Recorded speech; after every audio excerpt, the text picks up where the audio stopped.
As you may be aware, I'm Sizwe Mabizela, the Vice Chancellor of Rhodes University. I thought I should just give you an update on the development on our campus. The past few days have been quite challenging, but there have been important lessons learned. I always view any opportunity of this nature as an opportunity to learn.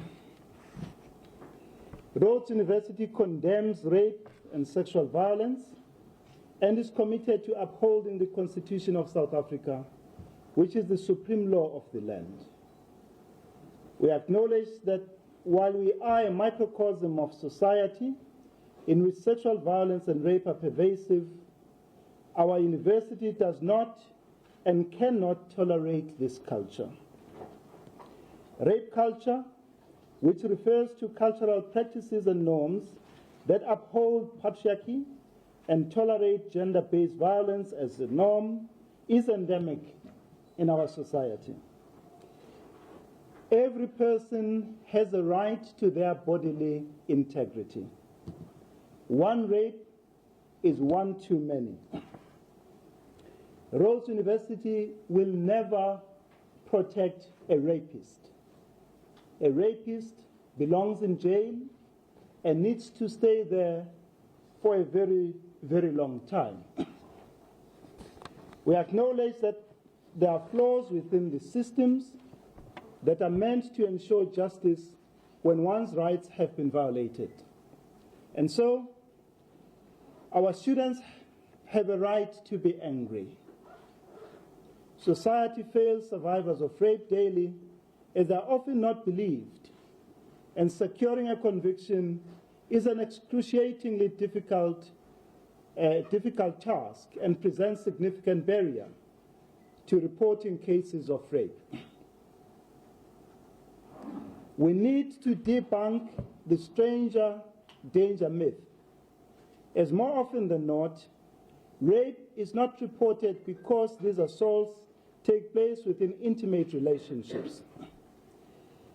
Rhodes University is committed to address our policies and protocols to ensure that we rid our institution of the pernicious scourge of sexual violence and rape and provide a safe, secure, and supportive space for survivors of rape and sexual violence. The challenge of ridding our society of the pernicious scourge of sexual violence and rape calls for a big, bold, and imaginative response, and not just tinkering around the margins. To that end, we have established a task team comprising of staff members and students and chaired by Professor Catriona McLeod to look into ways that the university can strengthen its responsiveness to cases of sexual harassment and violence. The following mandate of the task team will be finalized this morning. 1, to make recommendations concerning the ways in which the experiences of survivors of sexual violence can be heard in a safe, confidential, supportive space, and recommend ways in which current spaces may be enhanced or improved upon. 2, to review all policies and procedures relating to sexual offenses, gathering input from all stakeholders and interested parties through open invitation, in which the inadequacies of the present situation are highlighted and better ways of dealing with issues of sexual violence instituted. Recommend ways in which staff, including those who are in grades 1 to 6, and students, and student knowledge of policies and procedures may be improved in an ongoing and sustained manner. Let me just read that again.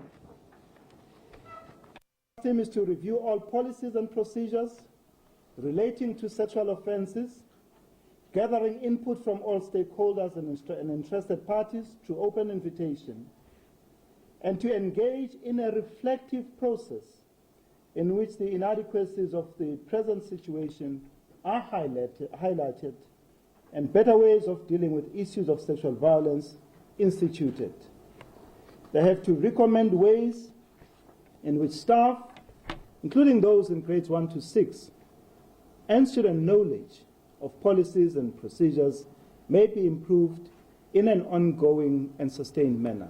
Third, to recommend ways in which issues related to sexual violence, rape culture, and heteropatriarchal gendered norms can be embedded in the curriculum and other activities of our university, including during the orientation week, in our residences, and working with the trade unions, that this must be done in a sustained manner and in a way that emphasizes the prevention of sexual violence and making sure that we are aware of its locatedness within the gendered power relations. Fourth, to conduct an audit of systemic issues, e.g. the institutional culture, staff-student relations, relations between different grades of staff, attitudes of management, academics, students, administrative and support staff, that promote and undermine rape or sexual violence culture at Rhodes University, and recommend ways in which systemic issues that promote rape and sexual violence may be addressed.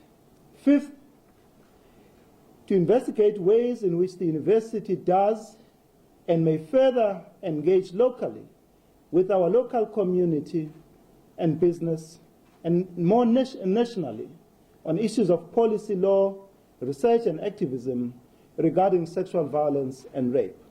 And sixth, to develop a system of monitoring and evaluation of the embedding of the recommendations within general policy and procedures of the university, and the implementation of accepted recommendations. So those are the terms of reference of this task team.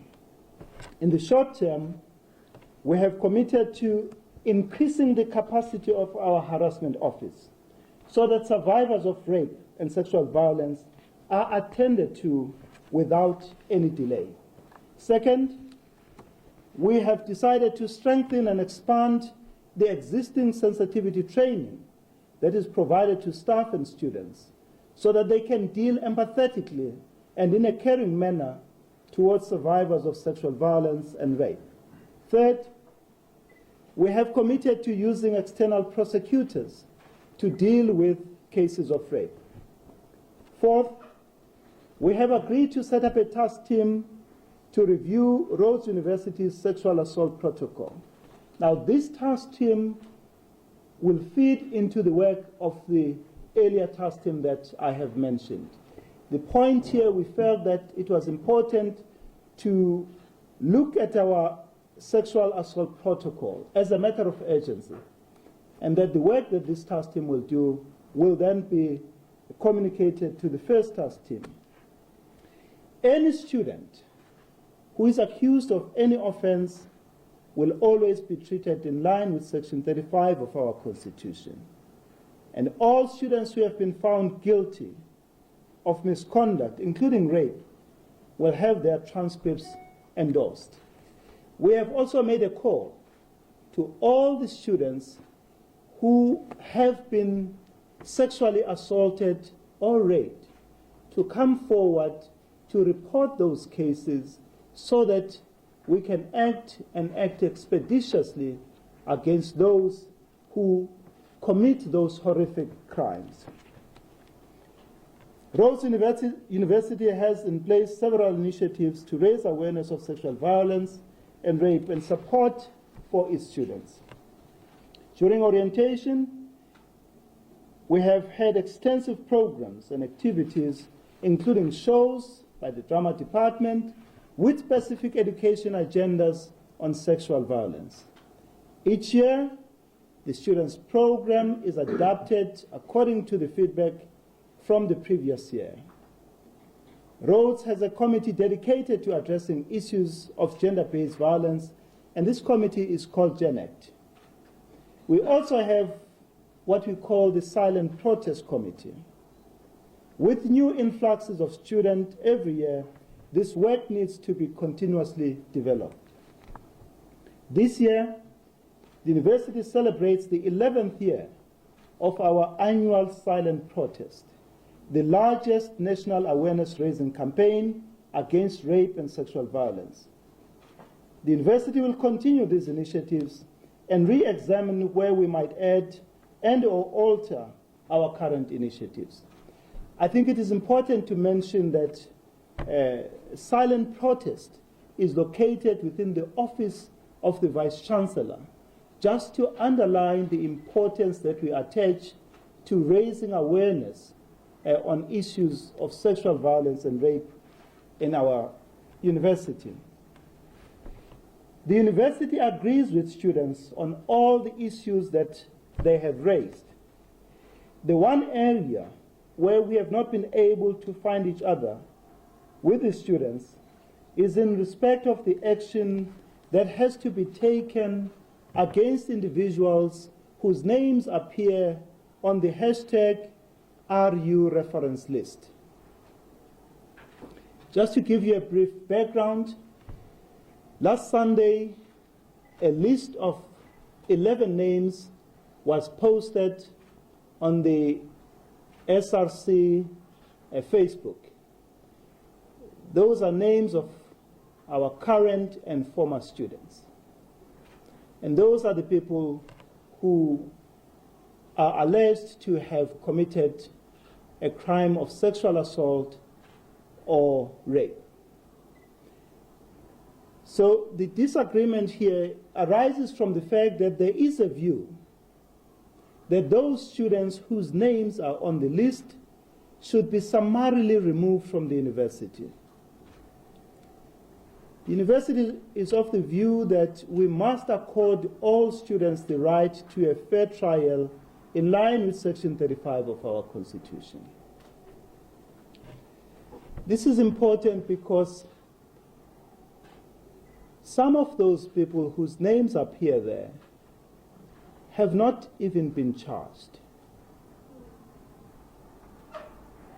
No charge against them has been laid.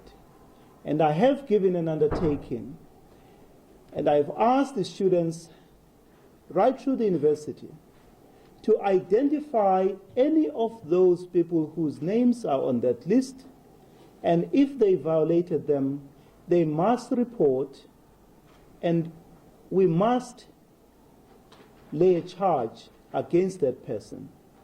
Once a charge has been laid, we do have within our disciplinary processes to suspend such a person pending the finalization of their case. But we cannot suspend a person without having granted them what is called a pre-suspension hearing. It's a fundamental principle of audi alteram partem. So the first step is for someone to come forward and say, so and so sexually violated me, to prepare a statement so that we can lay a charge against that person. Once a charge has been laid, we can then set up a pre-suspension hearing.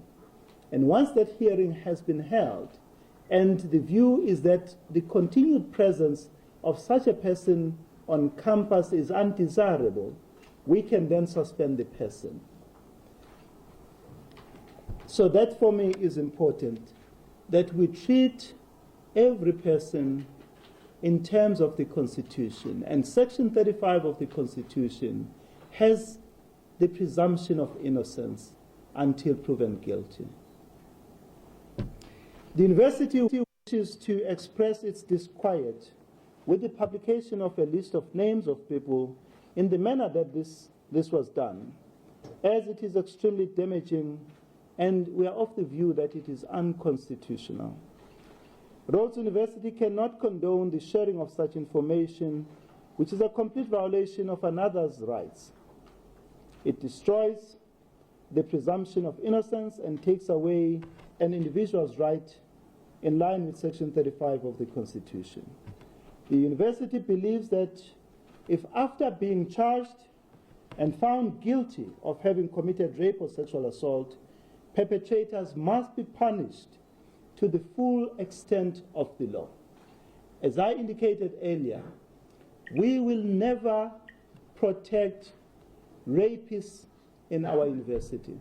We'll never protect anyone who commits sexual violence in our institution. Rapists belong in jail, and they need to stay there for a very, very long time. But what is important is that we follow due process, and that everyone is accorded the rights enshrined in the Constitution. Following the release of the RU reference list, a group of protesters went from residence to residence, hunting down those whose names appeared on the list. The students were held against their will, and this constituted a violation of their constitutional right. The university expresses its disapproval of this practice. As I've indicated, when the list appeared on Sunday, a call was made for students to gather in front of the Steve Biko building, and a big group of students started to march from residence to residence, going into the rooms of those students who are still at Rhodes, hunting them down and taking them to the whole group. And that was a huge violation of their rights. So we disapprove of that because it is inappropriate to do that. If someone has committed a crime, we must report them, and they must be subjected to the full extent of the law. We cannot allow people to take law into their own hands. We cannot allow people to take law into their own hands.